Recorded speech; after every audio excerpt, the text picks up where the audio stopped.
Hello friends, welcome back to my channel Let's Learn with Smith. Today we are talking about this guy, the former chairman of SBI, Rajneesh Kumar. But why? The reason is this.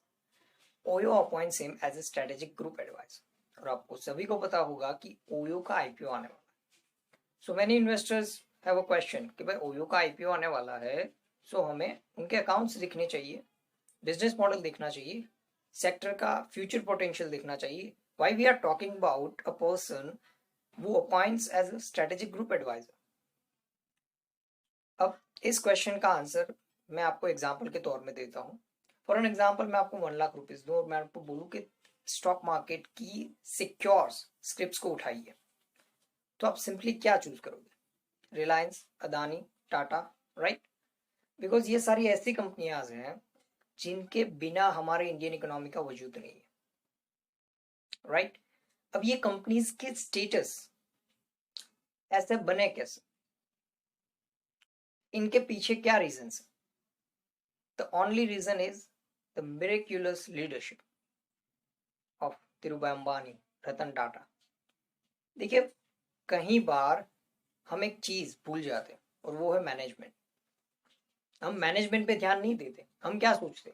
Profit अच्छा है, company अच्छा perform कर रही है, company डेप्ट free है, company अच्छे से डेप्ट के साथ डील कर रही है, सो मैनेजमेंट अच्छा होगा. बट ये हमारा परसेप्शन रॉन्ग है. हमारा परसेप्शन ये होना चाहिए मैनेजमेंट अच्छा है, लीडरशिप एफिशिएंट है, तब जाके कंपनी प्रॉफिट कर रही है, कंपनी डेप्ट के साथ प्रॉपरली डील कर रही है और कंपनी अच्छा परफॉर्म कर रही है. सो इस वीडियो के आखिर में मैं बताऊंगा कि ओयो की क्या स्ट्रेटेजी है. इनको अपॉइंट किया है as a strategic group adviser, right? सबसे पहले मैं इनके बारे में बताता हूं. So the son of an irrigation department employ in UP, Uttar Pradesh में एक इरिगेशन डिपार्टमेंट में काम करते हुए कर्मचारी का बेटा. इन्होंने अपना post graduation university of merit में फिजिक्स में कंप्लीट किया. अब कॉलेज लाइफ के एंड में इन्होंने आईएएस की एग्जाम दी, जो ये क्वालिफाई नहीं कर पाए.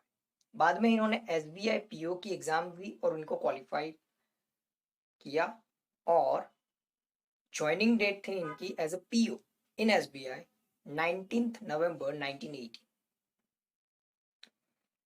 इनके अर्ली स्टेजेस ऑफ करियर में इन्होंने लीडरशिप स्किल्स सीखी by some assignments. As a field officer इन्होंने नैनी में लोकल माफिया को फेस करते हुए एक बैड लोन को रिकवर करने के लिए फैक्ट्री का ऑक्शन किया.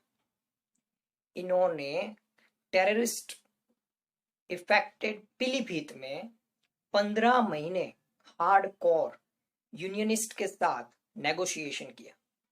इन्होंने मोरानीपुर में भी काम किया है, जहां पे उस समय एक बैचलर को एक घर रेंट में मिलना मुश्किल था और औरतों को घर से बाहर निकलना भी मुश्किल था. ऐसे हालातों में इन्होंने काम करके अपनी लीडरशिप स्किल्स को बढ़ाया. इनके बाद ये एसबीआई कैपिटल मार्केट के साथ जुड़े. बाद में 2015 में ये एमडी बने नेशनल बैंकिंग के और 2017 में ये चेयरमैन बने एसबीआई के. अब जब ये चेयरमैन बने तब उनका एजेंडा क्या था? तो उन्होंने 3 चैलेंजेस पिकअप किए. सबसे पहला, resolution of bad loans. Second, make technology to cut cost. और third, develop skills amongst his colleagues. और उनका एक ऑप्टिमिस्टिक अप्रोच था.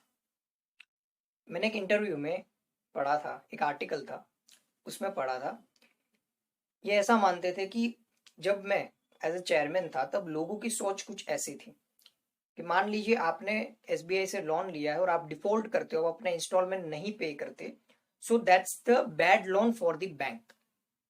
बट मैंने ये अप्रोच को चेंज करने की कोशिश की है और आज के टाइम में लोग ऐसा सोच रहे हैं कि कहीं अगर मैंने डिफॉल्ट कर दिया तो कहीं मेरा बिजनेस तो लॉस नहीं हो जाएगा, मैं अपना बिजनेस तो नहीं खो बैठूंगा. तो इस तरीके की अप्रोच, इस तरीके की सोच ये रखते थे. नेक्स्ट मैं बात करूं इनकी सबसे बड़ी स्ट्रेंथ, डिसीजन मेकिंग. ये मानते हैं डिसीजन लेना बहुत ही ज्यादा जरूरी है। डिसीजन लेने के बाद अगर वो रॉन्ग होता है, it's a better situation than you do not take a decision. अगर आप डिसीजन नहीं लेते, उससे भी ज्यादा अच्छी चीज ये होगी एक रॉन्ग डिसीजन लेना। और डिसीजन मेकिंग बहुत ही ज्यादा इंपॉर्टेंट है किसी भी लीडरशिप में। अब ये तो बात होगी इनकी सोच की। अब बात करते हैं रिजल्ट्स की। हम इनके टेन्योर में एसबीआई ने कितनी ग्रोथ की उसके बारे में बात करते हैं। चलिए देखते हैं। SBI Life's strong growth in renewal premium of 30%. SBI Mutual Fund ranked first in QAAUM with market share of 14.79%. SBI General ranked number 8 among private insurers. At the time of his resign, YONO India's fifth largest payment apps. All subsidiaries have grown at 25 to 40% CAGR last 3 to 5 years. YONO from 0 to 40 billion USD valuation in short span of 3 years. Subsidiaries represent 60% of current share price in term of SOTP. This is the result. Now we are talking about this. The founder of OYO, जिन्होंने रजनीश कुमार जी को as a strategic group advisor के तौर पे appoint किया। अब जानते हैं company क्या सोचती है और क्या स्ट्रेटेजी है कंपनी की। Let's see that. He is currently on the boards of HSBC Asia Pacific, L&T Infotech, Hero MotoCorp and BharatPe. Kumar, who has spent over 40 years in the financial sector, will play a key role in advising OYO's management on short-term and long-term strategy, regulatory and stakeholder engagement, and enhancing the brand globally, the company said on Thursday. ये company की सोच थी। अब बात करते हैं, right hand side पे मैंने रखा है Ritesh Agarwal, the founder of OYO। वो क्या सोचते हैं, उनकी क्या स्ट्रेटेजी है। Ritesh Agrawal, founder and chairman of OYO, said Kumar leadership lessons and professionalism are an inspiration as we look to empower hotel and home partners through technology and enable our global network of customers to book and stay in affordable and trusted accommodations through a seamless digital experience. We are fortunate to have Mr. Kumar steer on our mission. So, इस video के बाद आपको इतना तो समझ आ ही गया होगा कि मैनेजमेंट बहुत ही ज्यादा इंपॉर्टेंट है।